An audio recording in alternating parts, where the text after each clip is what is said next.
രാവണൻ. രചന ഭദ്രാലക്ഷ്മി. അവതരണം ഷാഹുൽ മലയിൽ. എഡിറ്റിംഗ് ഷെരീജ് പൂനൂർ. ആരിത്? വസിഷ്ഠ എംപയറിന്റെ സാരഥി മഹേന്ദ്രദേവ് വസിഷ്ഠയോ? കൊമ്മനക്കാടിൽ ആൻഡ്രൂസും സംഘവും ട്രയൽ റൂമിന്റെ വാതിലുമ്പിൽ നിൽക്കുന്ന മഹേന്ദ്രൻ നോക്കി പുച്ഛിച്ചുകൊണ്ട് പറഞ്ഞു. അതിന് മറുപടിയായി മുറുകിയ മുഖത്തോടെ മഹേന്ദ്രൻ എന്തോ പറയാമെന്നെങ്കിലും അവന്റെ അടുക്കിലേക്ക് വന്നുകൊണ്ട് അർജുൻ പറഞ്ഞു. ഇന്ദ്ര, ഇവ പ്രതികരിക്കില്ലേ? ഇത് നമുക്കുള്ള ട്രാപ്പാ. അവരുടെ അടുത്തേക്ക് നടന്നു വരുന്ന SI സെബാസ്റ്റ്യൻ സംഘത്തെയും നോക്കിക്കൊണ്ട് അർജുൻ പറഞ്ഞു. മഹേന്ദ്രൻ സെബാസ്റ്റ്യനെ നോക്കി. അതേസമയം തന്നെ സെബാസ്റ്റ്യൻ മഹേന്ദ്രനെ നോക്കി കാണുകയായിരുന്നു. 1 വർഷത്തിന് മുന്നേ മഹേന്ദ്രൻ സെബാസ്റ്റ്യനുമായിട്ടൊന്ന് കൊമ്പൂർത്താണ്. അന്ന് മഹേന്ദ്രൻ അടിച്ച അടിയുടെ ഓർമ്മ വന്നു. അയാൾ പതിയെ കവിളിൽ തലോടിക്കൊണ്ട് അവനെ ഒന്ന് വന്യമായി നോക്കി. അവന്റെ പിറകിൽ ഒളിച്ചു നിൽക്കാതെ ഇങ്ങോട്ട് മാറിക്കടി നായിന്റെ മോളെ. ഒരു മുഴുനീള തെറി കൂടെ വിളിച്ച് ദേവയെ മഹേന്ദ്രന്റെ പുറകിൽ നിന്നും വലിച്ച് മുമ്പോട്ട് നിർത്താൻ സെബാസ്റ്റ്യൻ കൈകൾ നീട്ടിയതും അവന്റെ കയ്യിൽ മഹേന്ദ്രൻ കയറി പിടിച്ചതും ഒരേ സമയമായിരുന്നു. മഹേന്ദ്രന്റെ ബലമായ പിടുത്തത്തിൽ സെബാസ്റ്റ്യന് തന്റെ വലത് കൈയുടെ എല്ലുകൾ ഇപ്പോൾ പൊടിഞ്ഞു പോയെന്ന് പോലും തോന്നി. മുറുകിയ മുഖത്തോടെ തന്നെ നോക്കി നിൽക്കുന്ന മഹേന്ദ്രനെ നോക്കി വേദനയാൽ അലറിക്കൊണ്ട് സെബാസ്റ്റ്യൻ പറഞ്ഞു. ഈ കാഴ്ച കണ്ട ആദ്യം ഒന്ന് ആൻഡ്രൂസ് പതിരെങ്കിലും പിന്നീട് സ്വഭാവത്തിലേക്ക് വന്ന പോലെ മറ്റുള്ള പോലീസ് കോൺസ്റ്റബിൾമാരെ നോക്കി അലറിക്കൊണ്ട് അവൻ അവരോട് പറഞ്ഞു. എന്ത് നോക്കിക്കോടോ, അവർ പിടിച്ചു മാറ്റോ? എന്താണോ പറഞ്ഞ? ആൻഡ്രൂസിന് നേർ കയർത്തുകൊണ്ടെന്ന വരുണിനെയും അർജുനെയും ആൻഡ്രൂസിന്റെ കൂട്ടാളികൾ പിടിച്ചു വെച്ച്. ഈ സമയം തന്നെ കോൺസ്റ്റബിൾമാർ വന്ന് മഹേന്ദ്രനെയും സെബാസ്റ്റ്യനെയും അടർത്തി മാറ്റി. എന്ത് നോക്കിക്കോളോ, അവനെ അവളെ പിടിച്ച് ജീവിക്കറ്റ്. തന്റെ കൈയുടെ വേദന അസഹ്യമായതും വലത് കൈ അല്പം ഉയർത്തിപ്പിടിച്ച് മുറുകിയ മുഖത്തോടെ തന്റെ സഹപ്രവർത്തകരോട് അത്രയും പറഞ്ഞു സെബാസ്റ്റ്യൻ മുമ്പേ നടന്നു.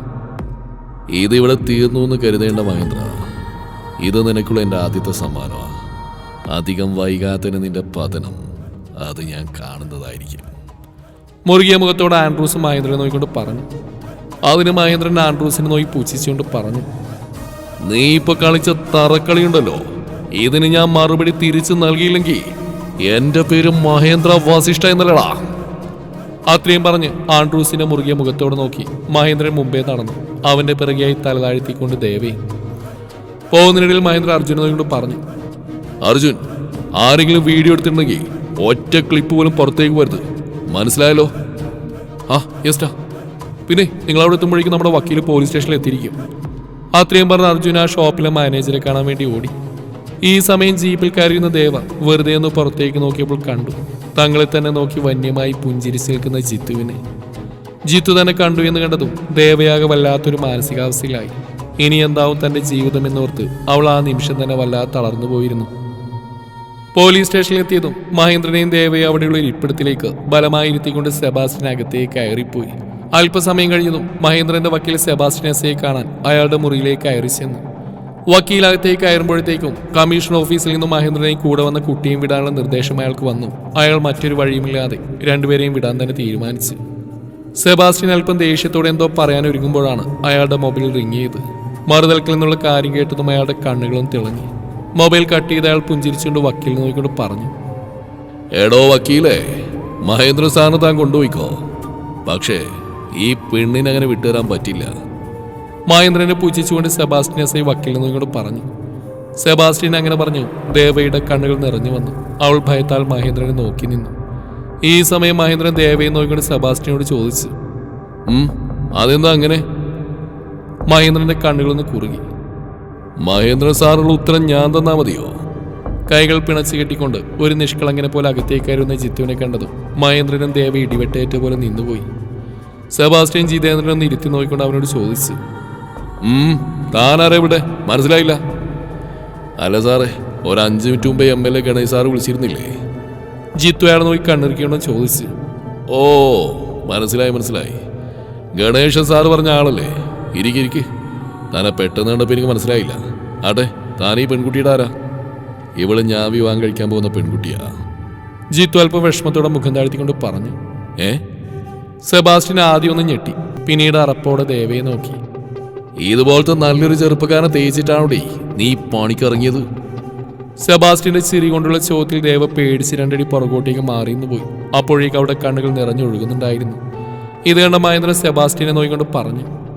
സെബാസ്റ്റ്യ, സൂക്ഷിച്ചു വേണം സംസാരിക്കാൻ. എന്നാൽ മഹേന്ദ്രനെ പുച്ഛിച്ചുകൊണ്ട് സെബാസ്റ്റ്യൻ വക്കീലിനോട് പറഞ്ഞു. വക്കീലേ, മുകളിൽ നിന്ന് വിളിച്ചു പറഞ്ഞുകൊണ്ട് മാത്ര ദോ ഈ നിൽക്കുന്ന മഹേന്ദ്ര സാറിനെ ഇപ്പൊ വിടുന്നു. പക്ഷേ ഇനി ഇവനിവിടെ നിന്നാ പിന്നെ ഇവിടുന്ന് ഒരു തിരിച്ചുപോക്ക് ഇവനും ഉണ്ടാവില്ല. സെബാസ്റ്റ്യൻ എസ് ഐ വക്കീലിന്റെ മുഖത്ത് നോക്കി പറഞ്ഞു. വക്കീൽ എഴുന്നേറ്റ് മഹേന്ദ്രനോട് പറഞ്ഞു, സർ നമുക്ക് പോവാം. ഇപ്പൊ ഇതൊന്നും ആരും അറിഞ്ഞിട്ടില്ല. മീഡിയയുടെ കയ്യിലെങ്ങാനും ഒരു ന്യൂസ് എത്തിയാൽ അറിയാലോ. അയാൾ മഹേന്ദ്രനോട് പറഞ്ഞു. മഹേന്ദ്രൻ കത്തുന്ന കണ്ണുകളുടെ വക്കീലിനോട് പറഞ്ഞു, ഈ പോലീസ് സ്റ്റേഷനിൽ നിന്ന് ഈ മഹേന്ദ്രദേവ വസിഷ്ഠ ഇറങ്ങുന്നുണ്ടെങ്കിൽ എന്റെ കൂടെ ഭദ്രയും കാണും. അവന്റെ ഉറച്ച വാക്കുകൾക്കൊപ്പം ഭദ്ര എന്ന വിളികൂടി കേട്ടതും ജിത്തുവിന് തന്നെ മനോനില തെറ്റുന്ന പോലെ തോന്നി. ദേഷ്യം കൊണ്ട് കൈമുഷ്ടികൾ ചുരുട്ടിപ്പിടിച്ച് അവൻ എഴുന്നേറ്റ് നിന്ന് മുഖത്തൊരു പുഞ്ചിരി വരുത്തിക്കൊണ്ട് മഹേന്ദ്രനോട് പറഞ്ഞു, ഇതൊക്കെ പറയാൻ നീ ആരടാ? ഇവളെ വിവാഹം കഴിക്കാൻ പോകുന്നവനാ ഞാൻ. മാത്രമല്ല. ജിത്തു കൗശലത്തോടെ മഹേന്ദ്രന്റെ മുഖത്ത് നോക്കി എന്തോ പറയാൻ ഒരുങ്ങുമ്പോഴാണ് അവരുടെ മൊബൈൽ റിങ് ചെയ്ത്. ഡിസ്പ്ലേയിൽ കാണുന്ന ശ്രീകല എന്ന പേര് കണ്ടതും ജിത്തുവിന്റെ കണ്ണുകൾ വന്യമായി ഒന്ന് തിളങ്ങി. അവൻ മുറുകിയ മുഖത്തോടെ മഹേന്ദ്രനെയും അവന്റെ പിറകിൽ നിൽക്കുന്ന ദേവയും നോക്കിക്കൊണ്ട് ഫോൺ അറ്റൻഡ് ചെയ്തു. ഹലോ അപ്പച്ചി, പറഞ്ഞോളൂ. ഇത് ഞാനാ, ജിത്തു. ജിത്തു, ഫോൺ സ്പീക്കറിലിട്ട് എസ് ഐ കൊടുക്ക്. ശരി അപ്പച്ചി. വിനയം വാരി വിതറിക്കൊണ്ട് ജിത്തു ഫോൺ സ്പീക്കറിലിട്ടു. എസ് ഐ അല്ലേ? ഞാൻ ശ്രീകല. അവിടെ നിൽക്കുന്ന ദേവഭദ്രയുടെ അമ്മയാ. 10 മിനിറ്റിനുള്ളിൽ ഞാൻ അവിടെ എത്തും. ഞാൻ വരുന്നവരെ ദേവയെ മറ്റാരും കൊണ്ടുപോകാതിരിക്കാൻ സാറ് ശ്രദ്ധിക്കണം. ജിത്തു, ഫോൺ സ്പീക്കർ ഓഫ് ചെയ്ത് എസ് ഐ സാറിന് കൊടുക്ക്. ശരി അപ്പച്ചി. ജിത്തു അത്രയും പറഞ്ഞ് ഫോൺ സ്പീക്കർ ഓഫ് ചെയ്ത് എസ് ഐ കൊടുത്തു. എസ് ഐ സാർ, ഞാൻ പറയുന്നത് വ്യക്തമായിട്ട് കേൾക്കണം. എൻ്റെ മകളുടെ പേരിൽ ഒരു കേസും ഉണ്ടാവാൻ പാടില്ല. സാറിന് വേണ്ട വിധത്തിൽ ഞാൻ കാണുന്നതായിരിക്കും. ശ്രീകല അങ്ങനെ പറഞ്ഞ സെബാസ്റ്റ്യന്റെ കണ്ണുകളും തിളങ്ങി. അതിനെന്താ മാഡം? മാഡത്തിന് മുകളിൽ ഇവിടെ നിന്ന് ആരും ബലമായിട്ട് മാഡത്തിന്റെ മകളെ ഇവിടെ നിന്ന് കൊണ്ടുപോയില്ല. മാഡം എത്രയും പെട്ടെന്ന് ഇവിടെ എത്തിക്കോളൂ. സെബാസ്റ്റ്യൻ അങ്ങനെ പറഞ്ഞു. ശ്രീകലൊന്ന് മൂളിക്കൊണ്ട് അത്രയും പറഞ്ഞ ഫോൺ കട്ട് ചെയ്തു. അവർ ഫോൺ കട്ട് ചെയ്തെന്ന് കണ്ടതും എസ് ഐ ആ മൊബൈൽ ജിത്തുവിന്റെ കയ്യിൽ കൊടുത്തു. ഈ സമയം മഹേന്ദ്രൻ എന്ത് ചെയ്യണമെന്നറിയാത്തൊരവസ്ഥയിലായിപ്പോയി. കാരണം ശ്രീകല ഇവിടെ വരുമെന്നോ ദേവ് ഇവിടുന്ന് കൂട്ടിക്കൊണ്ടുപോയെന്നോ അവൻ കരുതിയില്ല. താൻ വിചാരിച്ചതിനേക്കാൾ ഒരു പടി മുമ്പിലാണ് ജിത്തുവിന്റെ കളികളെന്ന് മഹേന്ദ്രൻ ആ സമയം മനസ്സിലായി. ദേവയെ പറഞ്ഞു വിടാതിരിക്കാൻ എന്തെങ്കിലും മാർഗമുണ്ടോ എന്ന് ആലോചിക്കായിരുന്നു മഹേന്ദ്രൻ ആ സമയം. പെട്ടെന്നാണ് എസ് ഐയുടെ വാതിൽ തള്ളി തുറന്നുകൊണ്ട് ശ്രീകലയും അവർക്ക് പിറകെയായി വാസുദേവൻ അകത്തേക്ക് കയറി വന്നു. ശ്രീകല അകത്തേക്ക് കയറി വരുമ്പോൾ കാണുന്നത് മഹേന്ദ്രന്റെ പുറകിലായി പതുങ്ങി നിൽക്കുന്ന ദേവയാണ്. മഹേന്ദ്രന്റെ പുറകിൽ നിൽക്കുന്ന ദേവയെ കാണുന്തോറും ശ്രീകലക്ക് വിറഞ്ഞു കയറി. എടി ഒരുമ്പട്ടവളെ, താർപാടിന്റെ മാനം നശിപ്പിക്കാൻ ജനിച്ചവളെ, ഇവിടെ ഓടി! അവർ മഹേന്ദ്രന്റെ പുറകിൽ നിന്ന് ദേവ പിടിച്ചു വലിച്ചവരുടെ മുമ്പിലേക്ക് നിർത്തി കൈവീശി ദേവയുടെ ഇരുകവിളിലുമായി മാറി മാറി അടിച്ചു. അവരുടെ മോതിരമിട്ട വലത് കൈകൊണ്ടുള്ള അടിയിൽ ദേവയുടെ ചുണ്ടുപൊട്ടി ചോര വന്നു. എന്നിട്ടും ദേഷ്യം തീരാതെ അതിശക്തമായ ഒരു അടി കൂടെ കവിളത്ത് കൊടുത്തു അവൾ തെറിച്ചു നേരെ മഹേന്ദ്രന്റെ നെഞ്ചിലേക്കായിരുന്നു ചെന്ന് വീണത്. എന്തോ ഒരു ഉൾപ്രേരണയിൽ മഹേന്ദ്രൻ തന്നെ ഇടത് കൈയുയർത്തി ദേവയെ ചേർത്ത് പിടിക്കാൻ ഒരുങ്ങിയത്. അതേസമയം തന്നെ സ്ത്രീകളെ വിറച്ചുകൊണ്ട് ദേവയുടെ മുടിക്കുത്തിൽ പിടിച്ച് അവളെ അവനിൽ നടത്തി മാറ്റി ജിത്തുവിന്റെ കയ്യിലേക്ക് എറിഞ്ഞു കൊടുത്തു. ജിത്തു, ഇവളെ കൊണ്ടുപോയി കാറിലിരുത്ത്. ഞാനും സാറിനോട് സംസാരിക്കട്ടെ. ശരി അപ്പച്ചി. തളർന്ന് ജിത്തുവിന്റെ നെഞ്ചിലായി കിടന്നുകൊണ്ട് മഹേന്ദ്രനെ അർജുനെയും വരുണിനെയും നോക്കി കണ്ണീർ പൊഴിക്കുന്ന ദേവയെ കണ്ടതും അവരെല്ലാവരും വല്ലാത്തൊരവസ്ഥയിലായി പോയി. സ്ത്രീകളെ വരുന്നതിന് മുമ്പേ വക്കീലുമായി നടത്തിയ ചർച്ചയിൽ വക്കീൽ പറഞ്ഞ് ദേവയുടെ സ്വന്തം അമ്മയാണ്, നമ്മൾ എതിർത്തിട്ടും കാര്യമില്ല. അവളെ കൊണ്ടുപോകാനുള്ള എല്ലാ അവകാശവും അവർക്കുണ്ട്. എതിർത്തുന്നാൽ ചിലപ്പോൾ നമ്മൾ കുടുങ്ങുമെന്നായിരുന്നു. പ്രത്യേകിച്ച് നമ്മളുള്ള പോലീസ് സ്റ്റേഷനിലായതുകൊണ്ട് തന്നെ. ഇവിടെ വെച്ചൊന്നും കൈവിട്ട് പ്രവർത്തിക്കരുതെന്ന വക്കീലിന്റെ കടുത്ത താക്കീതുള്ളതുകൊണ്ട് മാത്രമാണ് മഹേന്ദ്രനടക്കം 3 പേരൊന്നും മിണ്ടാനിന്ന്. മഹേന്ദ്രനെ തന്റെ നിസ്സായാവസ്ഥ ഓർക്കും തോറും വല്ലാത്ത ദേഷ്യം വരുന്നുണ്ടായിരുന്നു. കഴിവും പ്രാപ്തിയും സ്വാധീനവും എല്ലാം ഉണ്ടായിട്ടും ഇങ്ങനെ ഒരു അവസരത്തിൽ തനിക്കൊന്നും ചെയ്യാൻ പറ്റാത്തുള്ള ദേഷ്യം മഹേന്ദ്രനെ വല്ലാതെ അലട്ടുന്നുണ്ടായിരുന്നു. ദേവയുടെ നിറഞ്ഞ കണ്ണുകൾ അവനെ കുത്തി നോവിക്കാൻ തുടങ്ങി. ഈ സമയം ശ്രീകല മഹേന്ദ്രനെ നോക്കാതെ എസ് ഐയോട് പറഞ്ഞു, സാറേ, ഫോർമാലിറ്റീസ് കഴിഞ്ഞെങ്കിൽ ഞാൻ അവളെ കൊണ്ടുപോയിക്കോട്ടെ. അതിനെന്താ മാഡം? മാഡം കൊണ്ടുപോയിക്കോളൂ. ഇനി ഇവിടെ പ്രത്യേകിച്ചൊന്നും ചെയ്യാനില്ല. അത്രയും പറഞ്ഞ് അവർ മുമ്പോട്ടേക്ക് നടക്കാൻ ഒരുങ്ങിയതും പെട്ടെന്നാണ് മഹേന്ദ്രൻ സ്ത്രീകളെ പുറകിൽ നിന്ന് വിളിച്ച്, ശ്രീകല മാഡം, ഒന്നവിടെ നിന്നേ. മാഡത്തിന് ഞങ്ങളാരെയും മനസ്സിലായില്ല. മഹേന്ദ്രൻ അവരെ തന്നെ നോക്കിയിട്ട് ചോദിച്ചു. ശ്രീകല എസ് ഐയുടെ മുഖത്തേക്ക് നോക്കി. അതിനർത്ഥം മനസ്സിലായതുപോലെ സെബാസ്റ്റ്യൻ അവരോടായി പറഞ്ഞു, ഇവന്റെ കൂടെയാ മാഡത്തിന്റെ മകളെ? എസ് ഐയെ ബാക്കി പറയാൻ അനുവദിക്കാതെ കൈകൾ ഉയർത്തി തടഞ്ഞുകൊണ്ട് ശ്രീകല മഹേന്ദ്രനോടായി പറഞ്ഞു, നിന്നെ മനസ്സിലാക്കാൻ മാത്രം നീ ആരാടാ?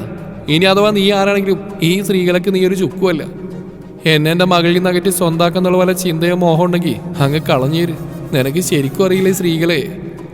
മുറുകിയ മുഖത്തോടെ കൈവിരൽ ചൂണ്ടി മഹേന്ദ്രനോട് സംസാരിക്കുന്ന സ്ത്രീകളെ കണ്ടതും അർജുനും വരുണും കിടുങ്ങി. കാരണം തൻ്റെ നേർക്ക് നിൽക്കുന്നവരെ വെട്ടിമാറ്റിയാണ് മഹേന്ദ്രന്റെ ശീലം. മഹേന്ദ്രനെ നോക്കി പുച്ഛിച്ചുകൊണ്ട് മുന്നോട്ട് കിടന്ന സ്ത്രീകളെ മഹേന്ദ്രൻ ഒന്നുകൂടെ വിളിച്ചു, അതെ, ഒന്നവിടെ നിന്നേ. അങ്ങനെ നിങ്ങൾ മാത്രം പറയുന്ന കേട്ട് നിൽക്കാം. ഞാൻ നിങ്ങളുടെ ഏട്ടന്റെ മകൻ ജിത്തുവല്ല. എടാ നീ ശബ്ദിക്കരുത്. വസിഷ്ഠ മാൻഷനിലെ മഹേന്ദ്രദേവ് വസിഷ്ഠയോട് ആജ്ഞാപിക്കാൻ മാത്രം ഒരു സ്ത്രീകളെയും വളർന്നിട്ടില്ല. മനസ്സിലായോ? ഒരു നിമിഷത്തെ മഹേന്ദ്രന്റെ തുറന്നു പറച്ചിലിൽ സ്ത്രീകളെ വെട്ടിവറച്ചുപോയി. വസിഷ്ഠ മാൻഷൻ. അവരുടെ ചെവിയിൽ ഇടിമുഴക്കം പോലെ മുഴങ്ങി കേട്ടുകൊണ്ടേയിരുന്നു. ഇത്രയും നേരം മഹേന്ദ്രനോട് വീറോടെ ചീറിക്കൊണ്ടിരുന്ന സ്ത്രീകളുടെ മുഖത്താകെ വിയർപ്പ് കണങ്ങൾ പൊടിഞ്ഞതും അവർ മഹേന്ദ്രനെ നോക്കി പറഞ്ഞു, നീ വെറുതെ അവരുടെ കാര്യത്തിൽ ഇടപെടണ്ട. അത് നിനക്ക് നല്ലതിനല്ല. അവിടെ വിവാഹം ഉറപ്പിച്ചാ ജിത്തുമോനായിട്ട് അത് നടക്കുകയെന്ന് ചെയ്യും. മുഖത്തെ പരിഭ്രമം പുറത്തു വരാതിരിക്കാൻ നന്നേ പാടുപെട്ടുകൊണ്ട് അത്രയും പറഞ്ഞ് സ്ത്രീകളെ വെട്ടിത്തിരിഞ്ഞ് പുറത്തേക്ക് ഇറങ്ങിപ്പോയി.